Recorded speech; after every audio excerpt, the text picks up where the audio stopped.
Iran के बीच जारी जंग में अमेरिका की एंट्री के बाद युद्ध अब महायुद्ध में बदल गया है। पूरी दुनिया की नजर अब सिर्फ और सिर्फ इजराइल ईरान युद्ध पर टिकी हुई है। अमेरिका के हमले के बाद ईरान ने इजराइल पर हमले तेज कर दिए हैं, जिसके बाद इजराइल के तेल अवीव और हाइफा में चारों तरफ तबाही का मंजर है। जिसके बाद इजराइल ने पलटवार किया, ईरान पर हवा और जमीन से ताबड़तोड़ मिसाइलें और रॉकेट भी दागे हैं। इजराइल के हमलों में अब तक 850 से ज्यादा ईरानी अपनी जान भी गंवा चुके हैं। तो वहीं नेतन्याहू ने ईरान के यूरेनियम की लोकेशन मिलने का बड़ा दावा भी किया।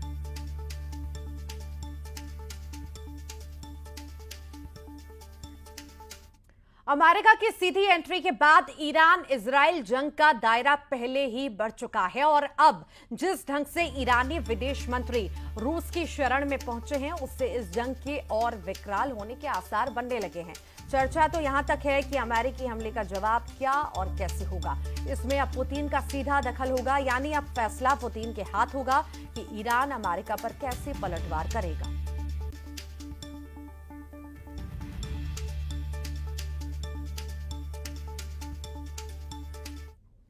ईरान ने इजराइल पर पलटवार किया है। ईरान ने इजराइल पर मिसाइल से हमला किया, जिसका एक वीडियो भी सामने आया है, वो भी आपको दिखाते हैं। ये देखिए तस्वीर, किस तरह से ईरान ने इजराइल पर पलटवार किया और इजराइल पर मिसाइल से ये हमला किया। और आप अनाउंसमेंट सुन सकते हैं, अनाउंसमेंट्स हो रही है।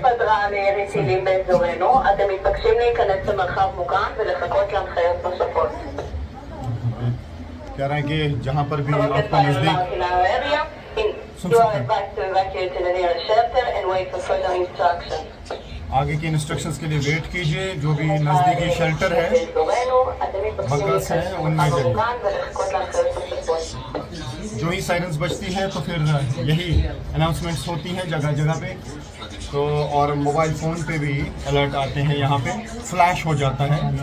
और मैं खुद सोया हुआ था होटल में, और जो ही ये साउंड आई फ़ोन पे तो एकदम से मैं उतरा बेड से और सीधे यहाँ पे शेल्टर में आया। तो सायरन की आवाज़ जो आई थी, फिर हम शेल्टर में गए थे और अब कहा गया कि निकल जाइए, यानी मिसाइल अब सुनेंगे हम। हालांकि यहाँ अभी हमने धमाके नहीं सुने, बहुत अंदर थे हम। तो अब देखते हैं, सुनते हैं कि क्या हुआ है। अभी पता चल पाएगा कि ऐसा लगता है कि टेल अवीव पे फिर से मिसाइल्स लॉन्च किए गए हैं। और ये आप देख सकते हैं लोग। ओके, आपने आवाज़ सुनी होगी कि कह रहे हैं कि everything is normal now, you can go back to your room. That means के जो खतरा था यहाँ पे वो टल गया है। हो सकता है कि मिसाइल्स जो है लॉन्च किए गए होंगे, अभी पता चल पाएगा कि क्या हुआ है। ईरान पर इजराइल की एयरफोर्स का बड़ा हमला। करमानशाह शहर में ईरान के सैन्य ठिकाने तबाह किए गए हैं। ये बड़ी जानकारी आपको दे रहे हैं। ईरान पर इजराइल की एयरफोर्स का ये बड़ा हमला देखा जा रहा है और करमानशाह शहर में ईरान के सैन्य ठिकाने तबाह किए गए हैं। तो एक के बाद एक दूसरे पर हमले इजराइल और ईरान बोल रहे हैं। कोई भी रुकने को तैयार नहीं है, चाहे कितने भी प्रयास किए जाएं। एक हमला बोल रहा है तो उसके बदले दूसरा बड़े हमले बोल रहा है। और इसी बीच ये बड़ी जानकारी कि ईरान के सैन्य ठिकाने तबाह किए गए हैं। वहां पर बड़ी बड़ी मिसाइलें लगातार दागी जा रही हैं। डोनाल्ड ट्रंप का इरादा अब साफ है। ईरान की न्यूक्लियर साइट तबाह करने के बाद अब उन्होंने ईरान में सत्ता परिवर्तन का इशारा किया और नारा दिया कि मेक ईरान ग्रेट अगेन। सवाल है कि क्या ये ईरान में रजीम चेंज का आगाज है?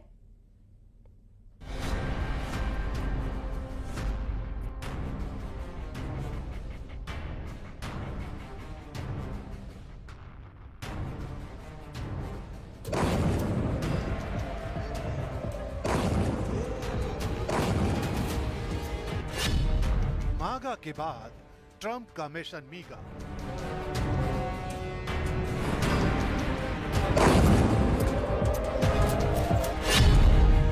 ईरान में सत्ता परिवर्तन का इशारा। तेहरान में हलचल, वॉशिंगटन में बेचैन।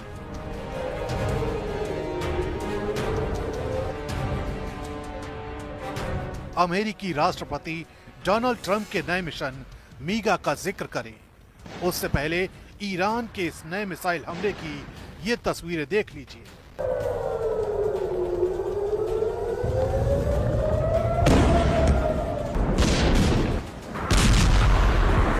न्यूक्लियर साइट पर हुए इस हमले से ईरान बुरी तरह बौखला गया है और अब ईरान के तमाम नेता और IRGC किसी भी हद तक जाने को तैयार है।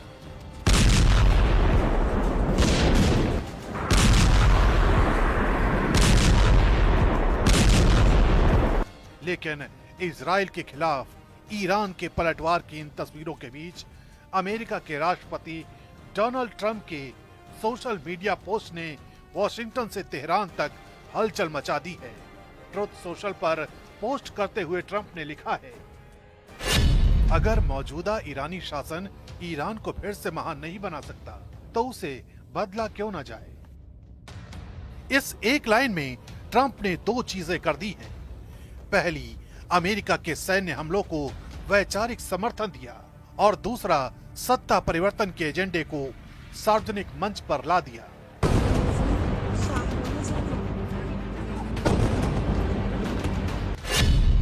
ट्रंप ने इसे मीगा यानी मेक ईरान ग्रेट अगेन नाम दिया है, ठीक उसी तर्ज पर जैसे उन्होंने अमेरिका के लिए मागा का नारा दिया था। अब ये कोई साधारण बयान नहीं है, बल्कि पूरी दुनिया को संदेश है कि अमेरिका अब तेहरान की हुकूमत से खुश नहीं है। हालांकि ट्रंप के इस बयान पर अमेरिका में ही विरोधाभास दिखने लगा है। वाइस प्रेसिडेंट और पेंटागन ने इस बयान से खुद को अलग दिखाया है। उपराष्ट्रपति JD वैंस और डिफेंस सेक्रेटरी पीट हेग्सेथ का कहना है कि अमेरिका का ईरान में सत्ता परिवर्तन जैसा कोई इरादा नहीं है। ईरान पर हमला सिर्फ उसके परमाणु कार्यक्रम को रोकने के लिए किया गया, न कि सत्ता परिवर्तन के लिए। लेकिन ट्रंप की बातों को खारिज करना आसान नहीं। उनकी बातों से ये लगने लगा है कि अमेरिका की असली मंशा अब हुकूमत गिराने की हो सकती है, यानी सिर्फ बम नहीं, अब विचारधारा भी भेजी जा रही है। इस बयान के बाद अमेरिकी खुफिया एजेंसियों को डर है कि ईरान समर्थित संगठन अमेरिका या उसके दूतावासों पर हमला कर सकते हैं। जानकारों का कहना है कि यह बयान एक तरह का डिप्लोमेटिक मिसफायर है, जो अब अमेरिका के अपने ही सहयोगियों को उलझन में डाल रहा है। यानी ये शब्द सिर्फ ईरान नहीं बल्कि पूरी वर्ल्ड ऑर्डर को हिला सकते हैं। यही वजह है कि ट्रंप के बयान से ईरान तिलमिला उठा है और इस बयान को युद्ध की घोषणा वाला बयान करार दिया गया है। सूत्रों के मुताबिक तेहरान के लिए अब ये केवल परमाणु ठिकानों की सुरक्षा का मामला नहीं रहा, बल्कि सरकार को बचाने की लड़ाई है। सुप्रीम लीडर खामेनेई के सलाहकारों का मानना है ट्रंप के मीगा बयान ने अमेरिका की असल मंशा उजागर कर दी है। इसका असर ईरानी पॉलिसी और डिप्लोमेसी दोनों पर पड़ा है। इसी बीच ईरान के विदेश मंत्री मॉस्को पहुंच चुके हैं।